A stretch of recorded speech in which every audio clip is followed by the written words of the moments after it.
Vegas activity कम हुन्छ heart rate बढ्छ.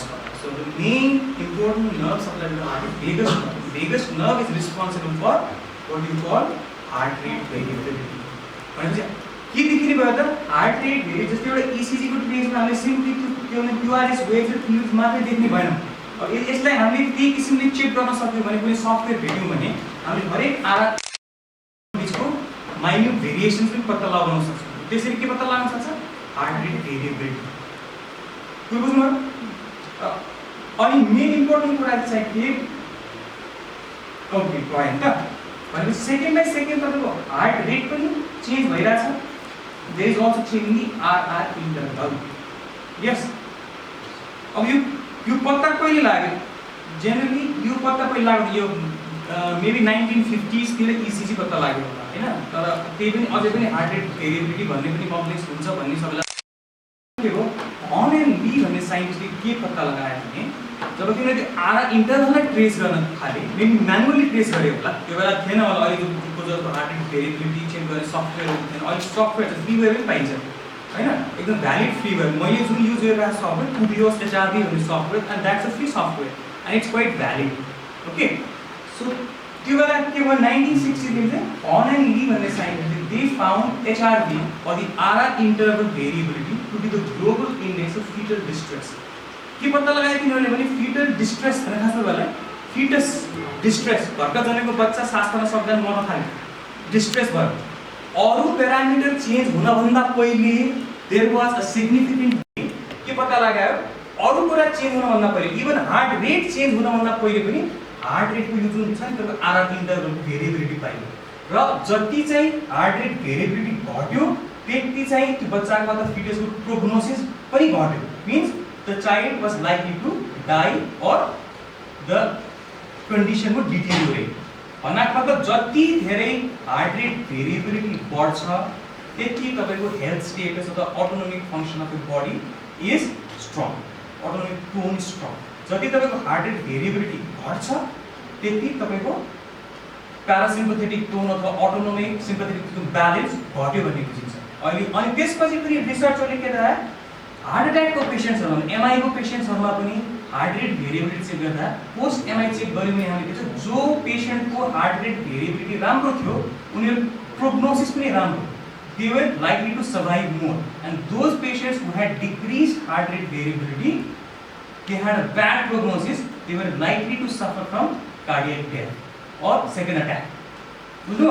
त्यसै डायबिटिक पेशेन्टहरुमा पनि चेक गर्यो. डायबिटिक अटोनोमिक न्यूरोपैथी पनि जो पेशेन्टहरुको डायबिटिक अनि जो पेशेन्टहरु डायबिटिक पेशेन्ट्स जसको हार्ट रेट भेरिएबिलिटी राम्रो थियो उनीहरुको प्रोग्नोसिस राम्रो. जसको कम थियो they were likely to suffer early from diabetic autonomic neuropathy. And diabetes is also one of the major causes of autonomic neuropathy. Bladder को function जान्छ, sensations पनि पाउन सक्दैन बिस्तारै diabetic patients मा. There are so many things happening in diabetes. हैन? अब diabetic screening मा पनि हामीले heart rate variability चेक गर्छौं. अहिले सबै कुरामा चेक भइरहेको छ. And also, and spectral analysis of heart rate variability was given by Axel Roth et al. In 1981. भनेको के हार्ट रेट को जुन एउटा ECG डेटा लाई स्पेक्ट्रल एनालिसिस भने त्यसलाई अझ एनालाइज गरेर त्यसको डिफरेंट कम्पोनेन्ट्सहरु पत्ता लगाउने चाहिँ 1981 मा एक्सेल रोथ भन्ने साइन्टिस्टले सुरु गर्नु भएको रहेछ. ओके. तर अब यो क्लिनिकल बाहेक पनि हार्ट रेट भेरिएबिलिटी मैले किन गरिरहेको छु? अहिले म किन त्यस्तो टोटली क्लिनिकल साइडमा छैन. I am in the department of physiology which deals with normal functions of the body. हैन?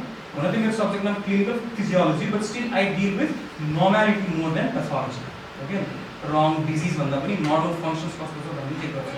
सो क्लिनिकल साइड बाहेक पनि हार्ट रेट भेरिएबिलिटी चाहिँ एउटा यस्तो राम्रो नन इन्भेसिभ इन्डिकेटरको रूपमा एउटा डायग्नोस्टिक टुलको रूपमा युज भइरहेछ. केको लागि? Sports physiology. अनि स्पोर्ट्सहरुमा तपाईको इन्ड्योरेन्स ट्रेनिङ भन्ने हुन्छ हैन? कतिको मान्छे यो मतलब एथलीटले अरु कति चाहिँ इन्ड्योर गर्न सक्छ physical activity. Heart rate variability घट्यो भने लाइक अब धेरै मतलब ओभर स्ट्रेस दिन हुँदैन भन्ने कुरा बुझियो हैन? सिम्पथेटिक ओभर एक्टिभिटी पनि के हुन्छ बडीलाई स्ट्रेस हुन्छ. खासमा भएलाई सिम्पथेटिक नर्भस मतलब के भन्छ फाइट एन्ड फ्लाइट रिस्पोन्स भन्छ. That is a protective response. नेचरले हामीलाई किन यो रिस्पोन्स दियो? So that we can flee or fight. कोही आयो मान्छे झगडा गर्न आयो कुद्न आयो तपाईँ झगडा गर्न सक्नुहुन्छ एकदम रिस उठ्छ अथवा कुकुर आयो अथवा बाघ आयो तपाईँलाई के तपाईँ भाग्नुहुन्छ फाइट अर फ्ली भाग्ने तर यदि 24 घण्टा दिनको हरेक टाइम तपाईँलाई त्यही कर्टिसोल भन्ने हर्मोन हुन्छ नि कर्टिसोल हर्मोन एक्टिभेट भइरहेछ अथवा तपाईँ सिम्पथेटिक यो एड्रेनालिनहरु एक्टिभेट भइरहेछ के हुन्छ over stimulation of this hormones will lead to constant stress तपाईको लिटरली तपाईको ब्रेन सेल्सहरुलाई पनि यसले मार्छ ओके साइन्टिफिकली प्रुभन छ इन्क्रिज स्ट्रेस अथवा सरले पनि गर्नु स्ट्रेसको बारेमा धेरै समय तपाईले स्ट्रेस लिनुहुन्छ भने तपाईको लिटरली ब्रेनको जुन सेल्सहरु हुन्छ मेमोरीको सेल्सहरु हुन्छ चाहे स्मरण गर्ने शक्तिहरुको सेल्सहरु त्यो मर्छ नै ओके त्यसको साथसाथै अरु सबै there are a lot of non communicable diseases that happen because of stress and cardiac diseases पनि स्ट्रेस लिने मान्छेहरुमा एकदमै धेरै गरेको पाइन्छ there are multiple works and studies and हैन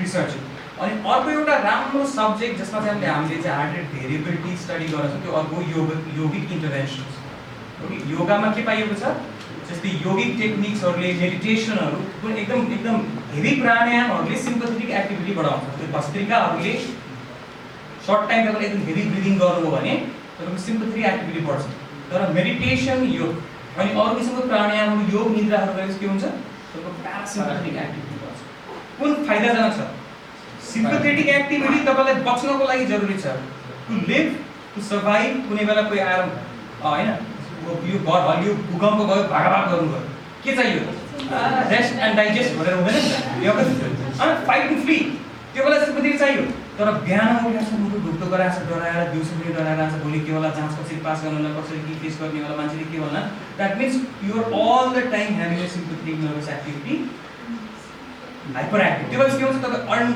you are under continuous activity of the cortisol and adrenaline जस्तो हर्मोनहरुले जसले सर्ट टर्मको लागि राम्रो गर्ने सिक्ने पनि यदि लङ टर्म हो भने तपाईको एनर्जी क्राइसिस गराइदिन्छ र त्यो जब तपाईको एनर्जी क्राइसिस हुन्छ slowly you will and up into different non-communicable diseases, hypertension, diabetes, obesity, depression, सबै कुराहरु stress oriented, stress related हुन्छ right?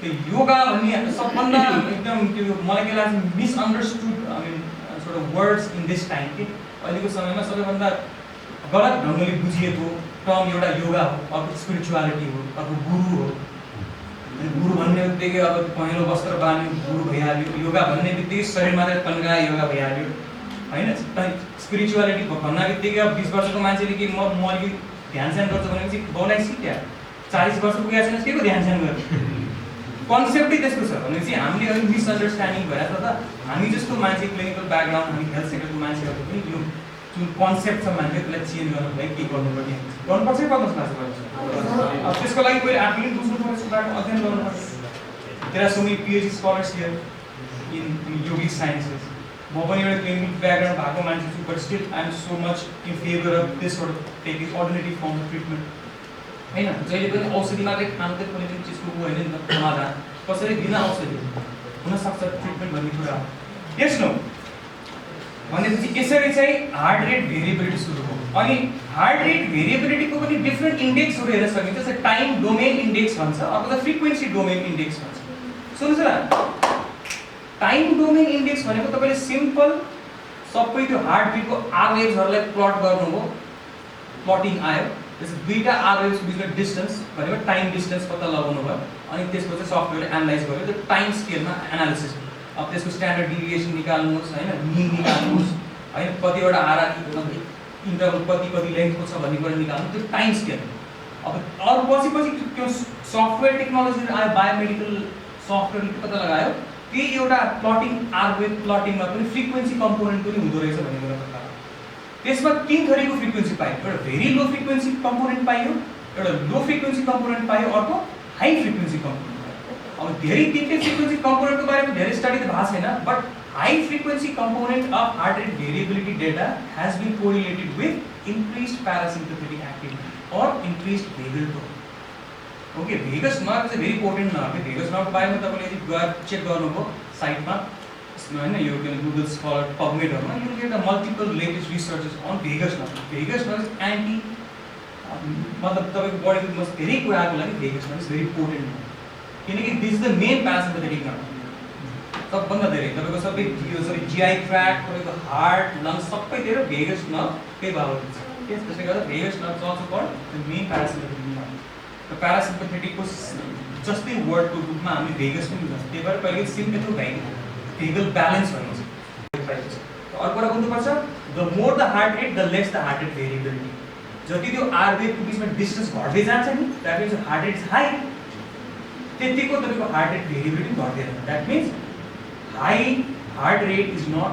Good your heart rate should be optimal about 70 beats per minute right? Yes, so there are multiple studies and research articles you can find it in the PubMed and improvement in heart rate variability is observed following interventions like yoga based relaxation techniques such as meditation, pranayama, yoga nidra. Facilitation of parasympathetic and inhibition of sympathetic nervous system discharge is ensuring sympathetic homeostasis. Homeostasis is what? Homeostasis. Okay. So sympathetic homeostasis भनेको sympathetic and parasympathetic nervous activity or balance presentation. Yes. Literature review हेर्ने हो भने मेरो title के थियो? The effect of guided relaxation on heart rate variability in young healthy volunteers. अब यसमा Empathy et al. In Bangalore, India, particularly maybe sorry, कुमा पनि हुन सक्छ university, I don't know which university. त्यहाँ चाहिँ के स्टडी गर्नु 35 male volunteers, ages ranging from 20 to 46. I'm Teres from our university. Teres, yeah. Patanjali. I think in 2002 she's there. Yes, yes. Teres, अनि त्यो स्टडीमा चाहिँ के गर्नुभयो उहाँले चाहिँ जेनरली यसमा चाहिँ हार्ट रेटलाई हेरियो अर्को लो फ्रिक्वेन्सी हेरियो हाई फ्रिक्वेन्सी हेरियो अब हाई फ्रिक्वेन्सीको त strong correlation has been found with parasympathetic activity low frequency अझै डाउटफुल छ त्यसले कुनै कुनै अथरले भन्छ कि सिम्पथेटिक प्लस प्यारासिम्पथेटिक चाहिँ डिनोट गर्छ भन्छ लो फ्रिक्वेन्सीले कसैले भन्छ सिम्पथेटिक एक्टिभिटी त्यसले गर्दा हामी कन्फ्युज नभएर we just can focus on high frequency. यदि high frequency बढ्यो तपाईको एचआरआईमा भनेपछि it's likely that parasympathetic activity is high. That means you are able to relax. त के पाइयो यसमा योग निद्रा पछि there was a 9.8% increase in high frequency.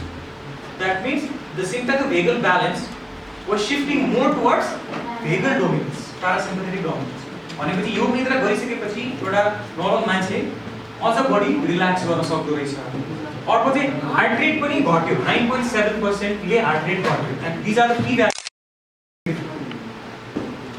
अर्को स्टडी के थियो it was published in the journal of alternative and complementary medicine in 2012 by Markil et al. And the title was Yoga Nidra relaxation increases heart rate variability and is unaffected by bout of hatha yoga. और त्यहाँ चाहिँ के गर्नुभयो certain एउटा ग्रुपलाई चाहिँ हठ योगा गराउनु हो त्यसपछि योग निद्रा गराउनु हो अर्को ग्रुपलाई चाहिँ विदाउट योगा योग निद्रा गराउनु हो त के पाइयो दुवै मान्छेमा हार्ट रेट भेरिएबिलिटी राम्रो प्यारासिम्पथेटिक डोमिनेन्ट भएको पाइयो र हठ योगा गरेकोमा त्यति धेरै सिग्निफिकेन्टली हाई पाइएन भन्नाको मतलब योग निद्रा भन्दा पहिले के स्ट्रेचेस आसना गर्दैन योग निद्राको इफेक्ट बढी हुन्छ भन्ने खासै भएन भन्नाको मतलब योग निद्रा यतिकै आफैमा पनि it is potent relaxation technique without prior heavy yoga. Okay, the best हुन्छ when you stretch first and then lie down. So you know the body is a part of the pulsa and it's easier for you to relax. Right? The U result when you can see this is the mean RR. अनि त्यसपछि PNN 50 यो सबै यो time scale को यसमा पनि हामीले high frequency हेर्ने हो भने is in high frequency ratio.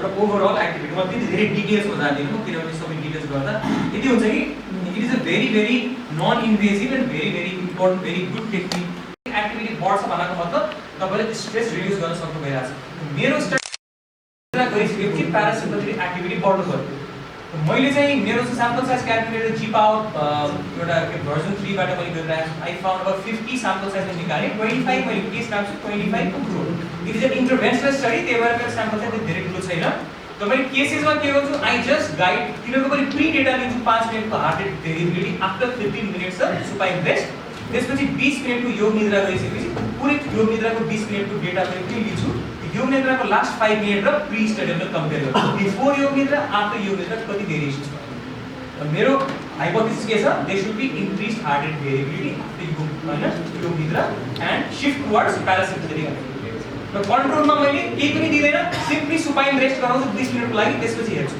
र कम्पेयर गर्छु यतिकै पर्टिकुलरमा मात्रै पनि ठिक छ कि योग निद्राले गर्दा अझ बढी हार्ट रेटमा चेन्जेस आउँछ भन्ने मेरो स्टडी ओके सो अनि मैले चाहिँ मैले गरिरहेको participants they are not regular practitioners of yoga र मैले चाहिँ गरिरहेको participants they are quite naive to yoga मतलब दे आर भेरी न्यू तिनीहरूलाई थाहा छैन योगाको बारेमा मैले टेस्ट चाहिँ I am not doing it after a certain मतलब short of weeks of practice गरिरहेको छैन इम्प्रम्प्टु एक्चुअली बोलाउँछु हल्का तिनीहरूलाई इन्ट्रोडक्सन दिन्छु टेक द टेस्ट एक्युटली पनि त्यति फरक पर्छ कि पर्दैन भनेर मेरो स्टडी हेर्नु 2 हप्ता 3 हप्ता 4 हप्ता 5 हप्ता प्र्याक्टिस गरेर गर्नु भने त obviously there are so many study articles जसले चाहिँ एकदम राम्रो रिजल्ट देखाएको छ हैन तपाईहरु मानौ हस्पिटलमा कुनै पेशेन्ट आयो ल सुत्नुस् भनेर त्यो बेला नै हामीले योग निद्रा गरायौं भने पनि असर आउँछ कि भनेर चाहिँ मैले स्टडी गर्न खोजेछु एक्युट केसमा इम्प्रोम्प्टु गरेर हैन यसमा के बायस हुने चान्सेस त छ अनि फर्स्ट चोटि गरायो भने it's quite unlikely that there will be bias